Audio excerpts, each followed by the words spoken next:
All right, and we are live for the very first time, Tony.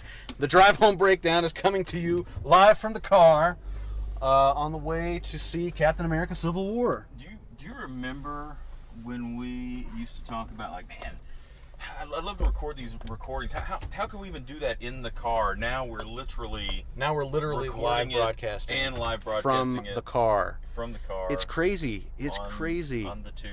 I suppose that I should put this on Twitter real fast and just let everybody know what's going on. Couldn't hurt. Let's see. We'll do this to the Viking Brent account. All right, let's post that. Okay, and now we got to get going because we're going to be late otherwise. Yeah, we may actually not see, so we're going to get there. No, I'm just kidding. We should put that. Yeah, man. Well, so this is kind of crazy. It is, and crazy. If you are hanging out in chat, watching the show, let us know how it sounds. I did a test of this earlier. There was a little bit of audio pop and crackle, that kind of thing, but I don't know if that's going to be a problem now or not. So just let us know about that. Hopefully, it's going to sound okay. Is egregious, give us a shout and we'll see if there's anything we can do. Yep. All right. Just warning you, there might not be anything. There might not be anything that we can do. That is a possibility. But please let us know so that we can know that, in fact, that there's nothing we can do. Nothing we can do. All right, so let's since we're here and we're going to see Civil War, and obviously Civil War makes me think of Batman v Superman and how much it sucked. So let's talk about that. Did you? Sorry, I'm bringing up. Oh, is that us? Yeah. All right, so here's my question to you. Yes. Did you see the story this week? All right. Well, okay. No. Did you see the story last week that Ben Affleck has been made an executive producer on Justice League? I did not. I don't know that doesn't really surprise me at all, though. Like, seems like he for Zack Snyder obviously is the initial driving force of this enterprise train, right? the situation. Yes. And Ben Affleck, though, does seem to be someone who took quite a huge interest in it, and he really apparently pushed super hard to be Batman, and of course his kind of like the deal was, I want to do other Batman films, not just be. And we know that's happening now. We know that's They've happening. inked a deal. He's going to direct and star in. I'm not terribly surprised by that. I am a little surprised he'd want to do any other movie ever again after Batman versus Superman. Okay, interesting you say that because the story this week, and this was reported by MovieWeb. All right. And what they were talking about is why Affleck has been made executive producer of Justice League. And the reason, according to them, the reason is that he was furious with the response to Batman v Superman. Like, let me ask though. Like, at whom? Towards the audience's reaction to it, or towards that's the not studios? made. Well, that's not made clear, but maybe it's implied in what happens next. So according to this report, which their source is unnamed sources inside Warner Brothers, so take it with a grain of salt. Jeff. No one's going on. Yeah, it's Jeff, Supreme Leader Warner Jeff. But according to these unnamed sources inside of Warner Brothers, Affleck was furious at the reaction to Batman v Superman. Okay.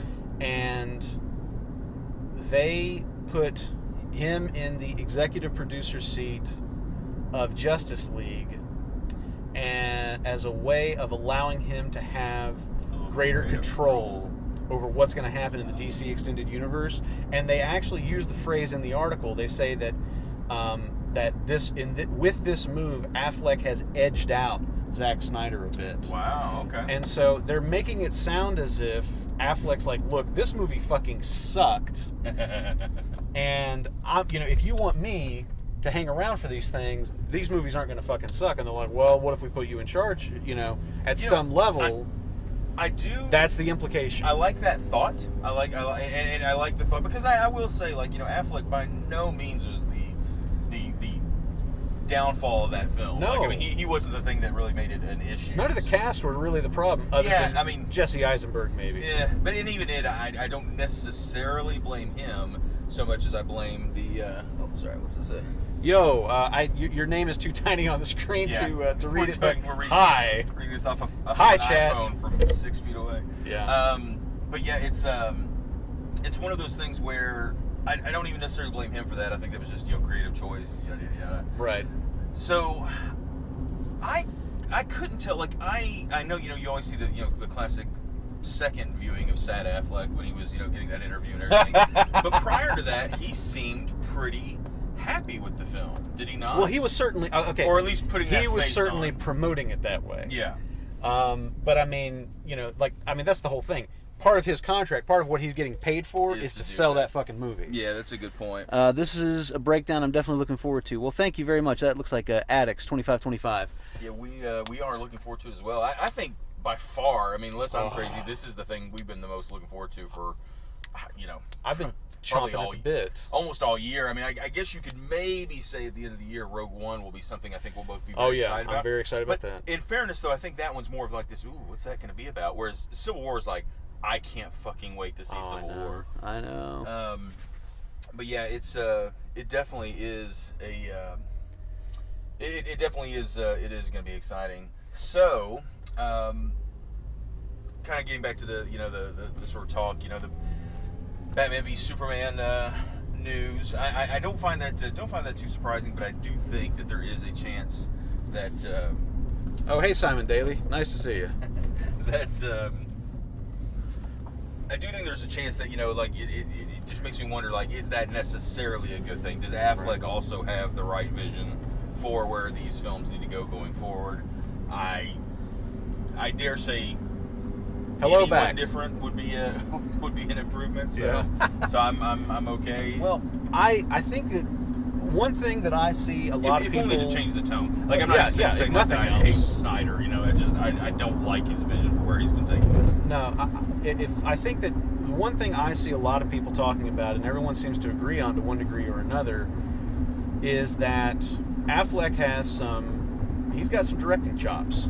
Yeah. And I think that people are pretty excited about. Okay, so no matter how you feel about Affleck as Batman, which I'm not prepared to say he's my favorite Batman ever, but I think he did a good job in Batman v Superman. I think his Batman is solid. I'm with you there.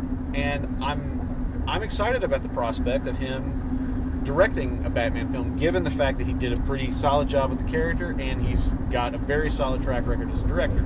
So that's all good. Now, if you go back to what Kevin Smith has said about Affleck, and that he is this huge Batman fan, that he's got a huge love for the character and the comics, and could never understood why they didn't do the Dark Knight Returns version of Batman and all that stuff. Yeah. Then he still apparently probably doesn't know how they haven't done it. Exactly. But it sounds like he might be the right guy to move into more of a leadership position within Warner Brothers as far as the DC Extended Universe goes. Yep. Even if he's not, say, the comic book, the comic book encyclopedia of a Kevin Smith.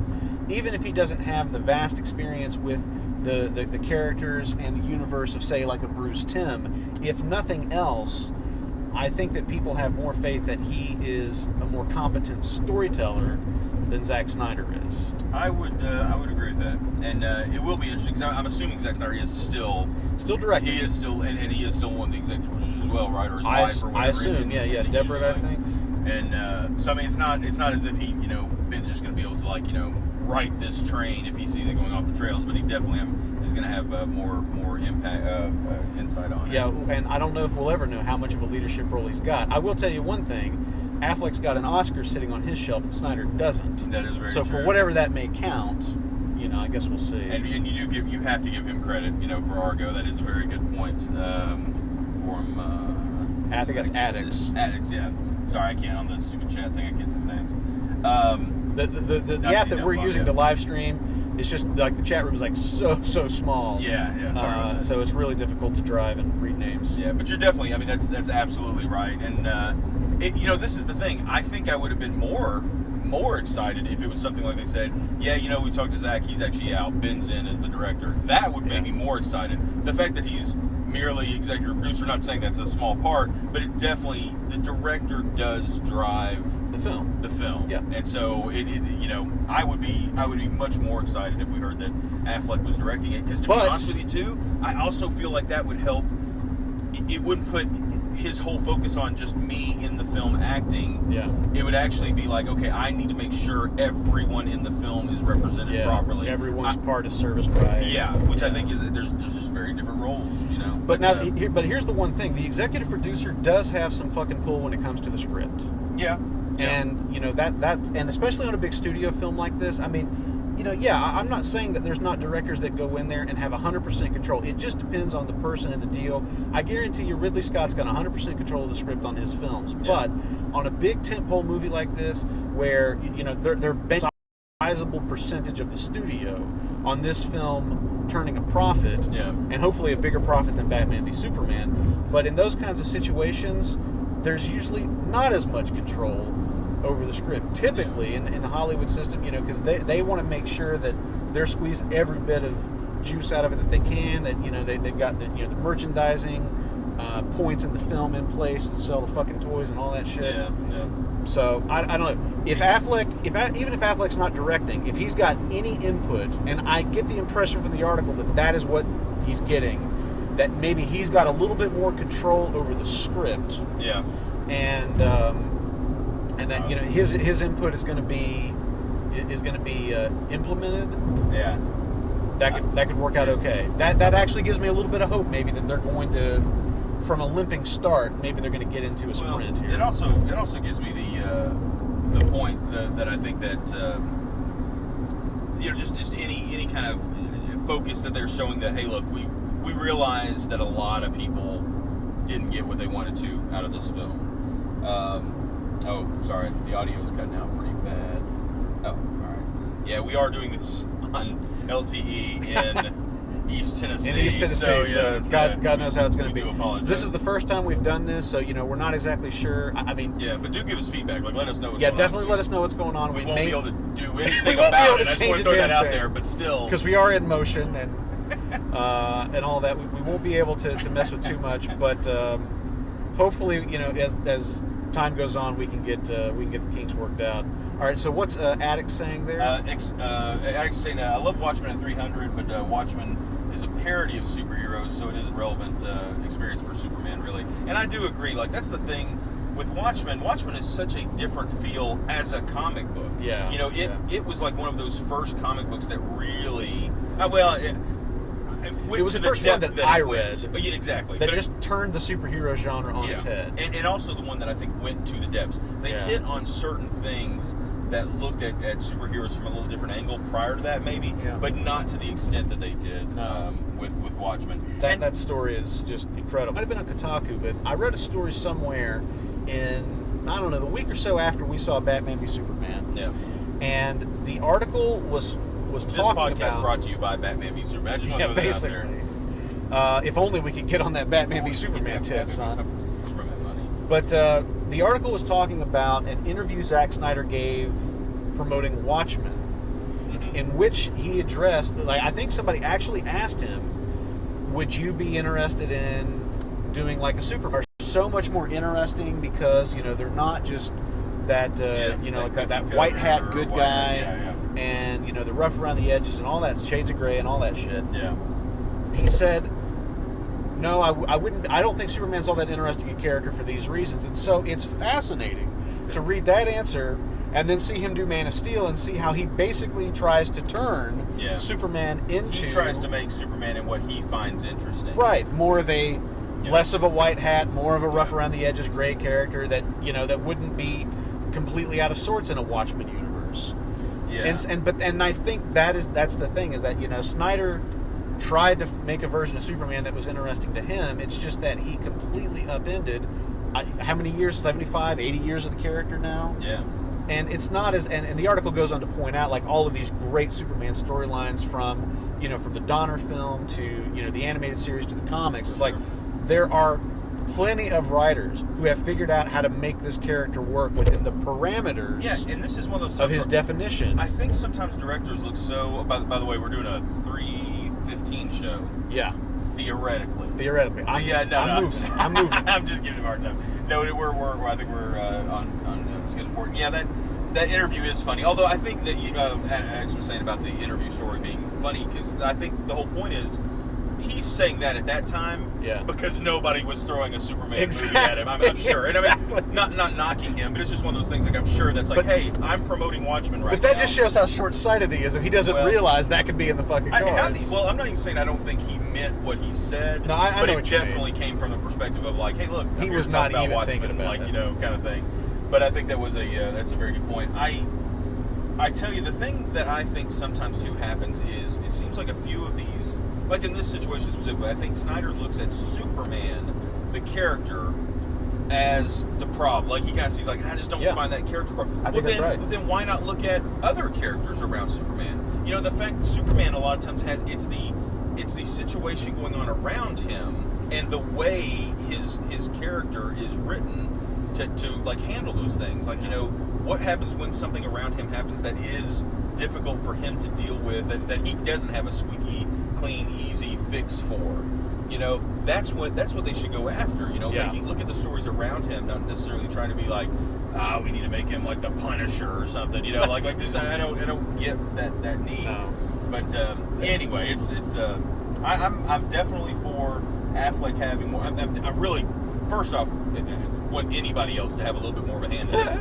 I am definitely down with Affleck helping from the story perspective more. And frankly, I am happy to see that DC, it seems like, I'm going to say backpedaling, because it's not necessarily backpedaling, but the fact that I think they are admitting to some degree that there are some issues. There are some fears from people.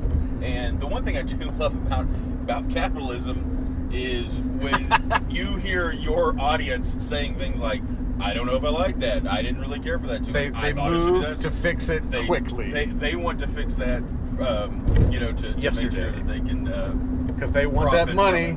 They want that money. But it's a good profit motive. Make the item that your clientele wants. I agree. I was very encouraged by this news. I posted to Twitter, I never thought that I'd say that Ben Affleck might be the thing that saved the DC Extended Universe, but God damn it if Ben Affleck might not be the thing that saves the DC and I remember both of us being a little apprehensive when it was very first announced way back in the day. But I really, I can absolutely say that was for naught. Like, he was definitely not he definitely won me over. All right, I just want to say a couple of let's catch up on chat a little bit. XBloodX, thanks guys. We're enjoying this. We look forward to it. Sorry about the audio issues. I'd say we're working on them, but we're not. We're not working. We're not working on them. Just so you know that. But let us know. But we'll go back later and see if we can work it out. And Rob, it's good to hear from you. We're hoping to. We're looking forward to it too, man. Addix is saying that he's always thought that the Suicide Squad looked better.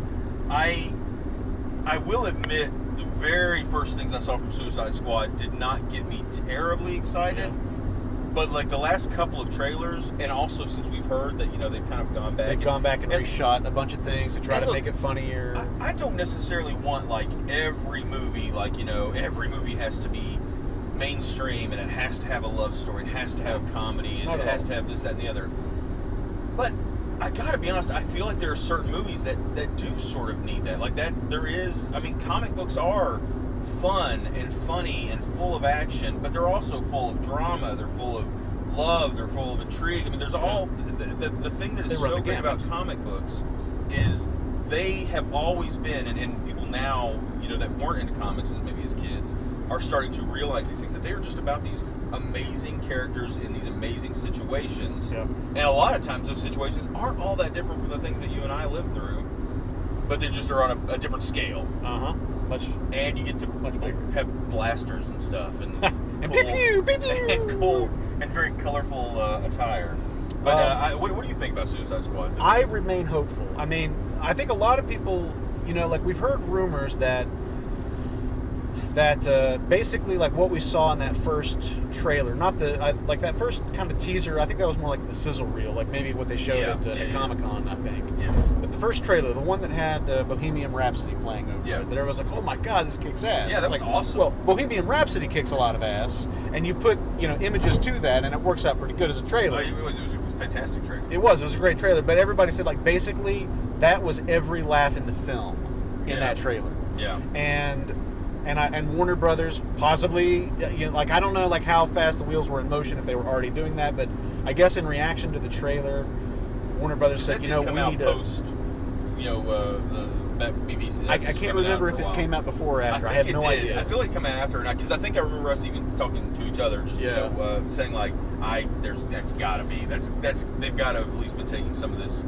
that the tone of Batman vs Superman was just a little too dark, a little too dry, serious. A little too dry, yeah. But anyway, so supposedly they went back and they spent all this money on these major reshoots and went back in and rewrote a bunch of stuff and just basically tried to funny up the movie, basically tried to make it more fun. And I think that's a great idea because people seem to react pretty positively to what was presented in that first trailer, which was a fun movie. And I would think of Suicide Squad as kind of, I would feel like if somebody were to say like, what do you think the tone of a Suicide Squad movie should be, I would say a dark action comedy. Yeah, absolutely. So like the jokes might be, kind of grim. It's going to be some of it's going to be kind of black humor, dark humor. I think that's perfect for that. Yes. But I do think it should have it. I don't think it should just be this dark, depressing film because I think the whole point of the Suicide Squad was it was this kind of crazy idea. Yeah. The initial concept for the comic and everything. So I remain hopeful on that. I think that I actually am a little bit more optimistic knowing that they've gone back and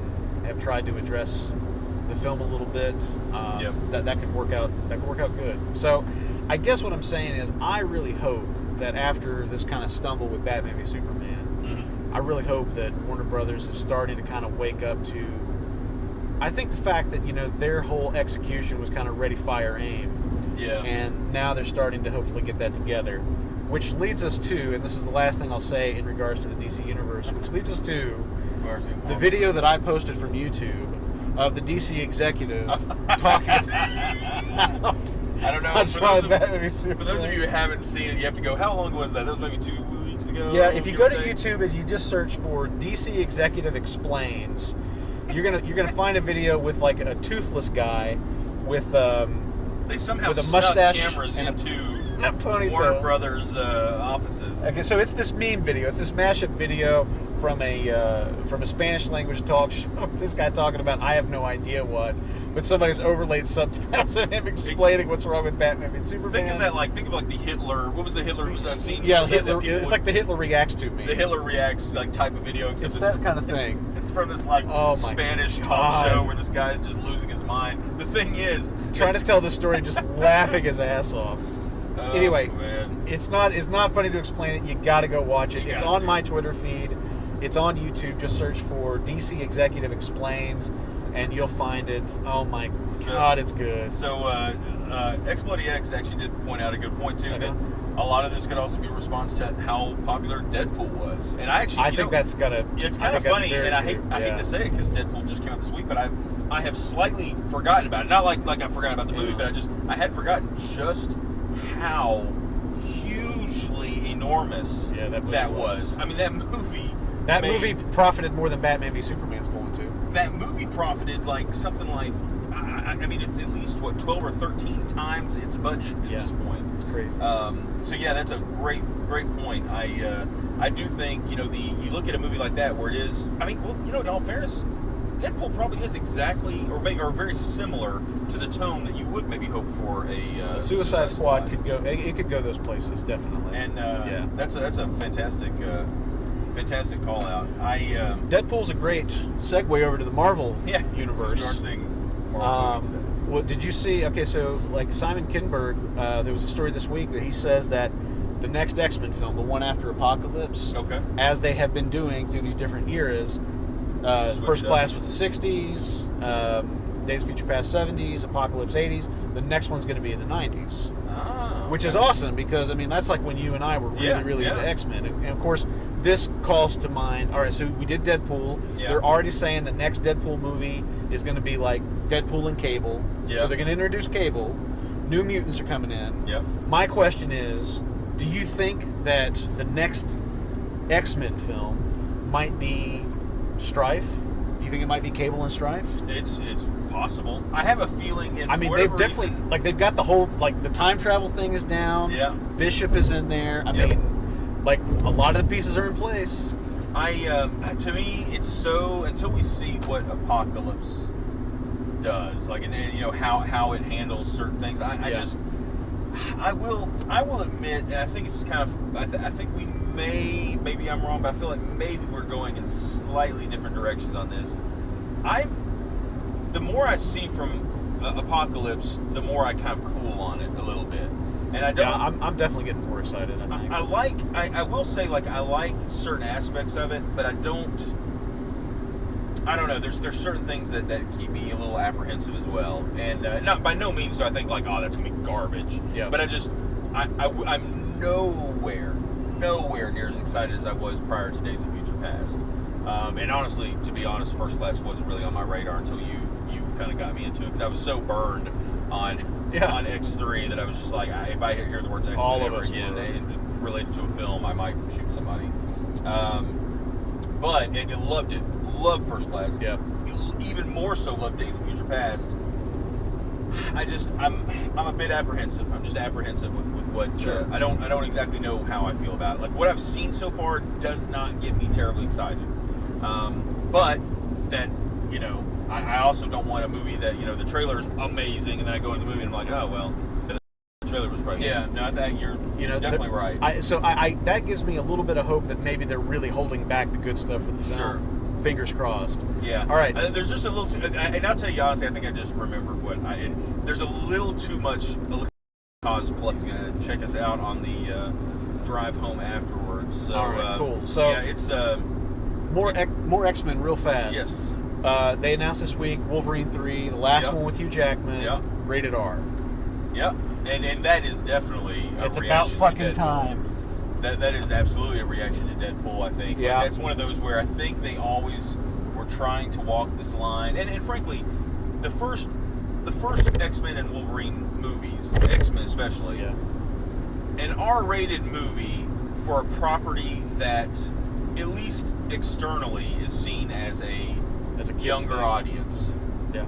It would have been a very hard proposition I agree. to get through. I mean, there's really no way to make that it would be hard if me as a movie exec being like, I don't know about that. But now we're cut to, I mean, what, the first X-Men was what, 2000? Yeah, 2000. I mean, we are 16 years, you know, into the future, and to be frank, a lot of that audience that was for has grown up. That's right. They're not 12 anymore. And just in general, I think people are more accepting of comic book movies are not for kids. Exclusively. Yeah. They can be anything, just like any other, medium, whatever you want it to be. So except for video games, which are only for kids. Well, but see, that's exactly what I was about to say. I kind of hope that at some point that changes as well. And I actually think, the games themselves have started going in that, direction more so. Certainly. Like comics did kind of in, 80s, 90s. They started taking on, I mean, even 70s. They've always sort of, gotten into darker stuff. And now you look at comics now, and I think they handle stuff as serious in tone as anything. Yeah. It runs the gamut. Yeah. And video games are doing that now. So I feel like, you go in the future a little bit, and we'll definitely see that more and more. But yeah, I think that's the right move. I think we need a Wolverine that is vicious. Yeah. We need just in tone. Hacking off limbs. I mean, like in the first hacking couple off limbs, picking up the limbs, and beating people to death with the hacked off limbs. In the first couple of panels of the Wolverine solo comic, Wolverine #1. Yeah. He's like infiltrating. I can't remember. It's like a drug compound in Madripoor or something like that. He's going in commando style. The guards are coming after him, and I mean, he kills like 5-6 guys in the first panel. Like somebody hacks at him with a sword. It shatters on his skeleton. He lops an arm off.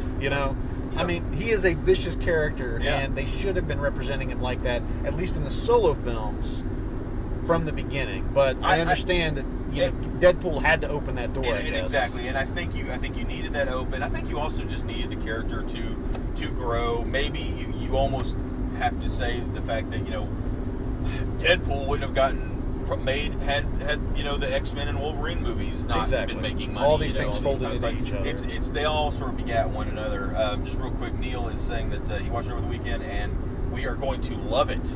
I'm holding you to that. What are you going to do for us if we do not love it?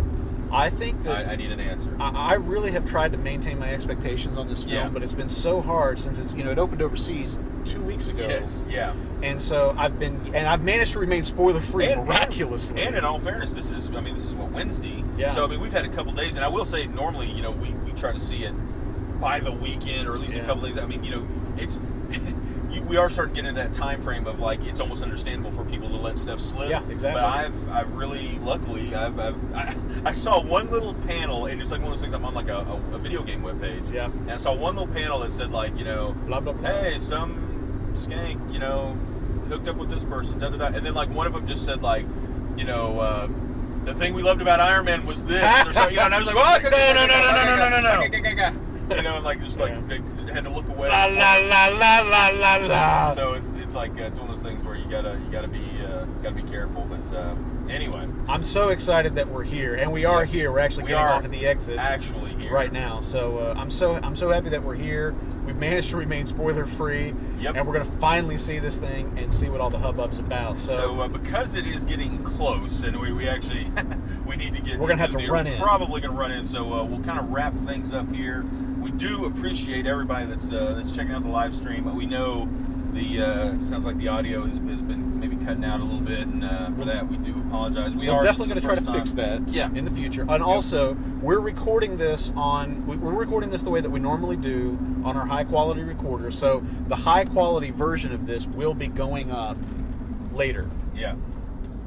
So anyway, I guess we're literally driving up here. That's my favorite word, and it is. You also really like to be honest and to be brutally honest. I like to be brutally honest at times. I like fundamentally. I like being fundamental. Your fundamentals are legit. That's right. So anyway, everybody, thank you so much for watching the live stream. We did get a question real quick. Are we doing the drive back live? That one I don't know. I don't know. I'm going to check my data usage and see how much I've burned through doing this. That's a good point. So we may do the drive back live. I don't know yet, but we will post to Twitter if we do. So just keep an eye on my Twitter at VikingBrent because I might not have time to cross post. How long is the movie? Like 2 hours, 2.5 hours. I think I heard it's the longest Marvel movie too. So Ever. It's got to be like 2.5 or something. So just check back with us here in maybe 2.5 hours or so, and hopefully we'll let you know. We will have a clean change of trousers. So having said that, we will be logging on.